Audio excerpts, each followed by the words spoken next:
All right, everyone, welcome. Today we're going deep, really deep into ecocriticism. Ooh, exciting. I know, right? And we're focusing on how language shapes our understanding of the environment. Yeah. You've been checking out these really cool articles on the Discourse Analyzer AI Toolkit website. So Yes, I have. Those were really interesting. we're going to break it all down, all the juicy insights. Yeah. Okay, Yeah. have you ever noticed how some environmental campaigns just totally grab you? Right. And then others are just like, Yeah, just fall flat. blah. It's true. Or how the stories we tell about nature Yeah. actually end up shaping what we do, how we act. That's a good point. Yeah. So that's where ecocriticism comes in. It's all Yeah. about the power of language, from just everyday conversations Right. to, huge political speeches Yeah. and how they change how we interact with the natural world. It's really fascinating, actually, how it all I know. gets to the heart of how we show nature, how we represent it in books, movies, even our everyday conversations. So, okay, you're saying even a simple chat about the weather could be packed with these eco-critical ideas. Exactly. That's kind of wild. It is. Okay, but before we get too far ahead of ourselves, let's just define things. What is eco-criticism really? So think of it as exploring the relationship between literature, culture, and the environment. Okay. How we show nature in those things in books, movies, our everyday conversations, and how those portrayals actually shape our values and, in the end, our actions. Okay, yeah, that makes sense. Yeah. I'm thinking if a book portrays nature as wild and dangerous, something that needs to be tamed, Right. that could totally change how readers, view the whole environment. Exactly. And one of the huge debates in eco-criticism is this tension between anthropocentrism, a human-centered view of the world, Right. and ecocentrism, which is a nature-centered view. So it's are we seeing nature just as something for humans to use, Yeah. a resource? Or is it something with its own special value? Where do you fall on that, on that spectrum? That's a good question. I'm probably leaning towards the ecocentric side, Yeah, I had a feeling. but it's a question we should all ask ourselves, really. For sure. Now, the articles you've been reading go into some really fascinating concepts, Hey. methodologies within eco-criticism. We're talking about environmental discourse, the sustainability narratives, the impact of metaphors even, and then the power dynamics when we talk about nature. Okay, let's get into it. Let's get to some examples. Mm. That Lakoff stuff about metaphors, Oh, that yeah. one really stood out to me. Yeah, interesting stuff. He talks about how we always use war metaphors when we're discussing climate change, Yeah. fighting climate change or, combating global warming. hmm What do you think about that? I think it's fascinating because these metaphors create a sense of urgency, Right. which can be motivating, right? Yeah. But they can also really oversimplify very complex issues. Mm. I mean, climate change isn't an enemy we can defeat in a traditional sense. Right. It's not a war. It needs a much more, nuanced and long-term approach. So using those war metaphors might make people think, oh, there's a quick fix. Yeah, When it's actually a way bigger, more complex issue. exactly. That's something to, watch out for. Sure. Another example, Girard's analysis of post-apocalyptic narrative. Oh, yeah, those are everywhere these days. I know, right? It's like every other movie. Yeah, so, And they always focus on human survival after, the whole environment just collapses. right, we're still here. Yeah, what's the ecocritical takeaway there? Girard argues that even these cautionary tales can be surprisingly human-centered. Really? Yeah, the focus is always on how we would cope, Yeah. Rather than the tragedy of what's happened to the natural world, how it's been destroyed.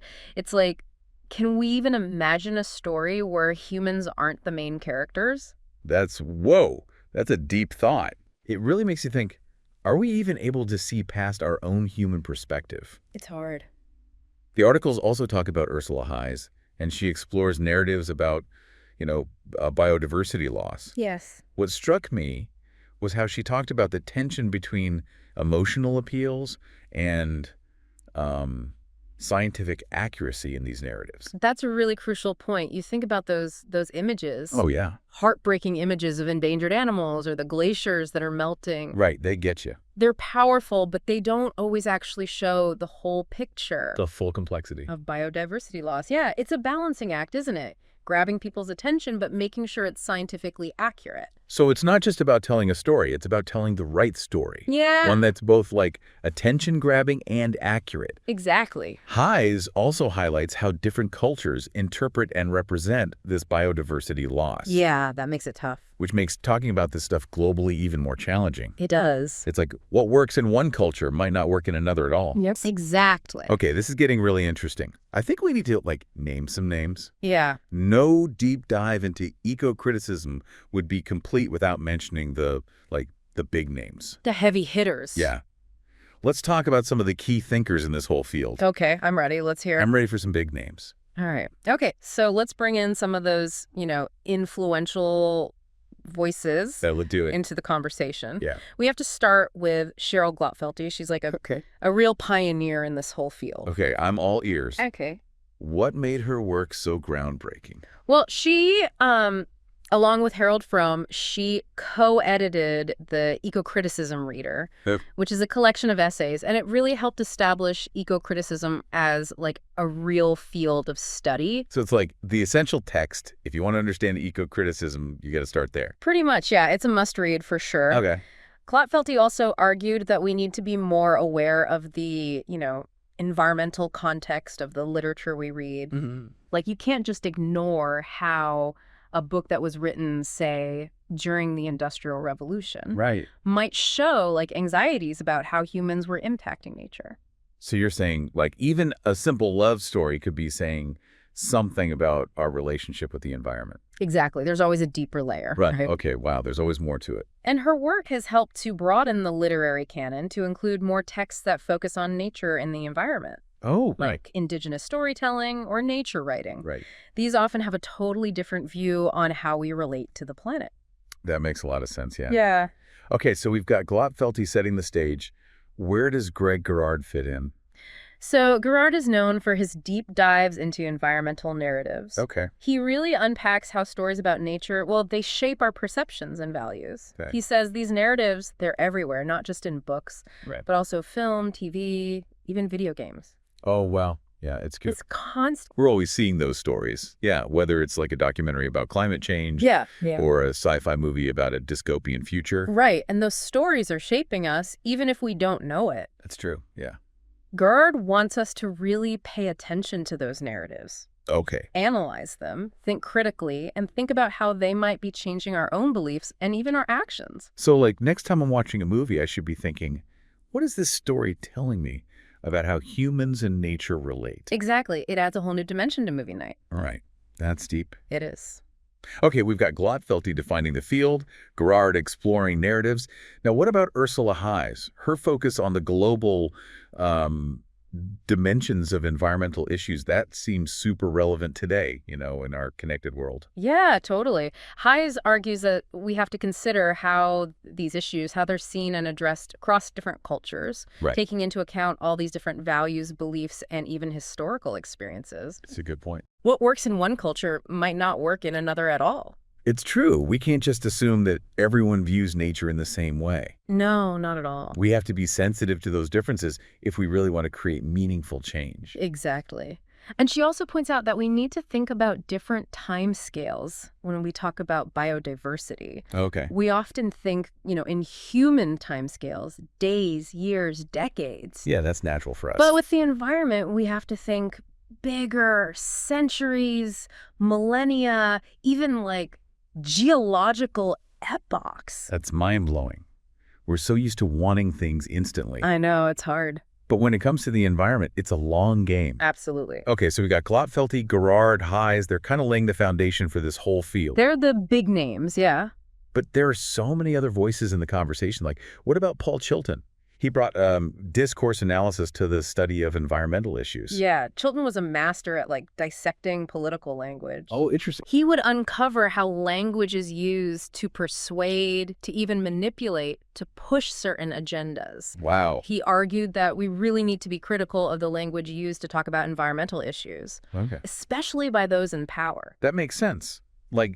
A politician might use certain words Right. to downplay how bad climate change is, or to push policies that help big corporations, but hurt the environment. Exactly. And Shilton's work gives us a way to analyze those messages, to see through the spin, Yeah. and understand how language is being used to shape our understanding of these issues. It's not just the words themselves, it's the intention behind them. Exactly. Okay, I'm starting to feel like a detective uncovering these hidden meanings. It is kind of like that, yeah. Okay, now let's talk about George Lakoff. Yeah. I'm fascinated by his work on metaphors and framing. Oh, yeah. Lakoff is great. Yeah. He argues that metaphors, they're fundamental to how we think about the world. Right. And the ones we use have a big impact on how we understand environmental issues.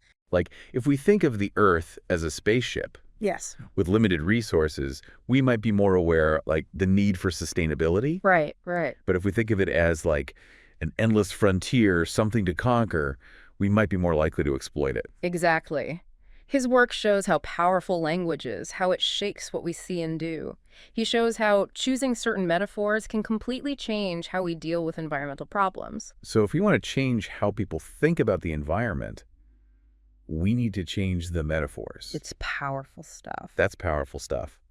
Okay, we've talked about a lot of these influential thinkers, We have. but these articles from the Discourse Analyzer AI Toolkit also go into some, like, really interesting ways to analyze environmental discourse. Oh, yeah, the methodologies. Yeah, let's dive into those. What are some of the tools we can use to, like, really unpack these messages and understand what they mean, what impact they have? There's a whole range of them, each with their own strengths and uses. Okay. We've got textual analysis, conversation analysis, critical discourse analysis. Wow, okay, that's a lot. Yeah. Let's start with textual analysis. What's that about? So textual analysis is about looking closely at written texts to see how they create meaning about the environment. Okay. This could be analyzing novels, poems, news articles, policy documents, really anything. So we're looking at the words they use, the metaphors, how they build their arguments, Yeah. to see how they shape our understanding of the environment. Exactly. And it's not just about what they say directly, but also what they imply or suggest, Wow. through the words they choose. Like, if a news article keeps calling climate change a hoax, Oh, yeah, that's a good example. that tells you something, right? Yeah. Even if they don't come out and say, we don't believe in climate change. Exactly. Textual analysis can help us spot those subtle biases and understand how they might be shaping how the public sees these issues. Okay, that's textual analysis. Yeah. What about conversation analysis? How does that work with ecocriticism? Conversation analysis is more about spoken language, how people talk about the environment in everyday conversations. Less about formal texts and more about the casual chats we have with friends, family, even people we don't know. Interesting. So instead of a book or an article, we might analyze a conversation between two friends about, like, recycling Yeah, exactly. or a debate on social media about climate change. That's right. And it's really cool because conversation analysis can show a lot about people's beliefs and attitudes, even the stuff they aren't aware of. Like how we might say man versus nature, Oh, yeah. without even thinking about how anthropocentric that is. Exactly. It can also help us see how these issues get talked about in groups, like in community meetings or political debates. So are they trying to persuade each other to agree or to shut down different opinions? All that, yeah. This is getting really interesting. What about critical discourse analysis? That one sounds pretty intense. Yeah, critical discourse analysis, or CDA, goes beyond just analyzing the words. Okay. It tries to find the power dynamics and ideologies that are hidden in environmental discourse. So we're looking at how language is used to support existing power structures, Uh-huh. to silence certain voices, or to promote specific agendas. Exactly. CDA knows that language is never neutral. Right. It's always part of power structures and social hierarchies. Okay. And it helps us see how language can actually be used to make those systems continue. It's not just what's being said, but who's saying it, why, and what effect it has. Yeah, it's a lot to think about. It is, but it's important work, right? It is. It helps us see how language can be used to silence people or to push harmful ideas about the environment. Absolutely. I'm starting to see how all these different ways of analyzing work together. Yeah. It's like putting a puzzle together. Each piece helps us see the bigger picture. That's a great way to think about it. Okay, so that's textual analysis, conversation analysis, and critical discourse analysis. Right. But there are even more methodologies: multimodal discourse analysis, corpus linguistics, narrative analysis, and frame analysis. Yeah, they each give us a different perspective, help us answer different questions about how language shapes how we understand the environment. Okay, my brain is full, but in a good way. Yeah. I think we need a break to process all this. Yeah, let's take a break. We'll be back soon to explore even more. More tools for analyzing environmental discourse. Stay tuned. All right, we're back. Ready to finish up our toolkit for analyzing environmental discourse. We've covered a lot already, We have. but there are like a few more interesting things to talk about. Definitely, yeah, some more analytical treasures, you could say, Ooh, I like that. to uncover. I know this whole conversation has been really eye-opening for me, Yeah. like seeing things in a new way, Yeah, you know. it is fascinating stuff. So what's next on the list? Well, the articles you've been looking at talk about ethnographic discourse analysis, or Oh. EDA. It combines ethnography, which is the study of cultures, Right. with discourse analysis. So instead of just looking at texts, by themselves, we're looking at how language is used in real life, Right. in actual community. Exactly. It's about really getting into a community and seeing how they talk about the environment in their everyday lives. Okay, so you might go to community meetings, Yeah, you could. analyze like local news, or even just listen to people talking at the coffee shop. Exactly. That sounds really cool. It's like Yeah. we can't just assume that everyone sees nature in the same way. No, not at all. Different cultures, communities, they're going to have different views, right? Yeah, absolutely. And EDA really recognizes that. Okay. It says there are many ways of knowing and understanding the environment. Okay. And those views are shaped by, cultural values, history, even spiritual beliefs. So like a community that's lived in harmony with nature for like generations. Right. Think of indigenous communities. You might have a totally different way of seeing things than a community that's been like displaced by industry. Exactly. And EDA helps us to appreciate all those different environmental values Okay. and to work towards solutions that are inclusive and fair. That makes sense. It's about recognizing that there isn't one right way to be an environmentalist. Yeah, that's a really good point. So we have EDA for understanding how different communities talk about the environment. Okay, got it. Now, what about semiotic analysis? Ooh, semiotic analysis. That one's interesting because it seems to focus on the visuals, right? Like how we communicate about the environment using images and stuff. Yeah, semiotics is the study of signs and symbols Right. and how they make meaning. Okay. And in ecocriticism, we can use it to understand how environmental messages are sent through, images, logos, even colors and sounds. So like the color green is so connected to environmentalism now Right. that companies might use it to make their products seem like eco-friendly, even if they're not. That's a great example. And semiotic analysis would go even deeper. Okay. It would look at the cultural and historical connections people have with the color green, Oh, wow. how it makes them feel, and how different people might see those messages. So it's not just about what the symbol actually means, but all the extra layers of meaning that come with it. That's really cool. Yeah. I can see how this would be helpful for looking at advertising, politics, even art. Absolutely. It helps us look past the surface and see how visual language is used to persuade us, change how we see things, and even get us to act. It's like we're detectives, but for visuals. Yeah. Uncovering the secret messages. Okay, so we have EDA for understanding how different communities talk about the environment and semiotic analysis for the visuals. Exactly. I feel like we have a pretty complete toolkit now. It's a pretty powerful set of tools, that's for sure. Yeah, it is. And the best part is that you can combine them, change them to fit whatever research question you have. Wow, this whole deep dive has been quite a journey. It has. We started with like the basics of eco-criticism, then looked at these really important thinkers, and now we have all these tools for analyzing how we talk about the environment. It's been a great exploration. I'm feeling a little overwhelmed, honestly, but in a good way. It's a lot to take in, yeah. Like I'm seeing the world differently now. I know what you mean. It is amazing to realize how much power language has over how we understand the environment. I think the biggest takeaway for me is that we all have to be careful with language, and we have to think critically about the messages we're getting. I agree. We need to be aware of how language can be used to manipulate us, to lie to us, and to push harmful ideas. Absolutely. And I think these articles from the Discourse Analyzer AI Toolkit website, they've given us a great starting point Yeah, they have. for being more aware and critical of the environmental information we're getting. Right. They've given us the tools to decode the language and to use our own voices to fight for a better, more sustainable future. I like that. Well said. This has been a fantastic journey, and I'm so grateful for all your insights. It's been a pleasure. And to all our listeners, thanks for joining us on this deep dive into the world of eco-criticism and discourse analysis. It's been fun. Remember, language matters. Pay attention to the words, the images, the stories that shape how we see the environment. Keep exploring, keep asking questions, and keep using your voices to make a difference.